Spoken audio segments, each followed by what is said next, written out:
جب انسان روزہ رکھتا ہے صرف یہ نہیں ہوتا کہ کھانا نہیں کھانا اور پانی نہیں پینا، ٹھیک ہے، ایک چیز بہت اہم ہے، وہ یہ چیز ہے کہ انسان نے اچھا بولنا ہے لوگوں کے ساتھ، اپنے بچوں کے ساتھ، بڑوں کے ساتھ، سوسائٹی کے ساتھ، یعنی کہ الفاظ اچھے ہونے چاہیے، گالیاں نہیں نکالنا، غصہ بھی نہیں کھانا، ٹھیک ہے۔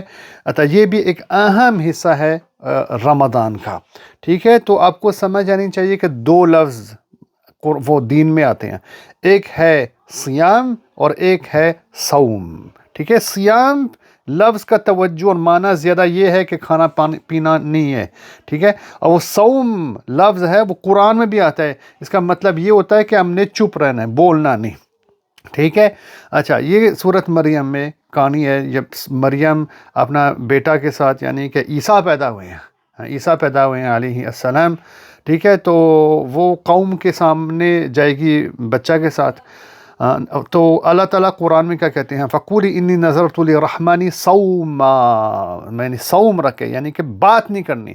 اچھا، جب بچہ کے ساتھ پہنچ جاتی ہیں وہ قوم کے سامنے، لوگوں کے سامنے، لوگ کہتے ہیں استغفر اللہ، تو بچہ کدھر سے پیدا ہوا ہے، یعنی شادی شدہ نہیں ہے، بچہ کیسا پیدا ہو گیا؟ تو وہ اشارہ کرے گی بچے کی طرف، یعنی کہ عیسیٰ کی طرف، اور اس ٹائم پہ وہ بولے گا، ٹھیک ہے۔ اچھا، تو جو اشارہ کیا یعنی کہ اللہ تعالیٰ نے کہا تھا کہ بولنا نہیں، کرے الفاظ استعمال کیا اللہ تعالیٰ نے قرآن میں، صوم رکھنا ہے، ٹھیک ہے۔ تو صوم، سیام، رمضان کا تعلق تیز ہے کہ اچھا بولنے کے ساتھ یا نہیں بولنے کے ساتھ، ٹھیک ہے۔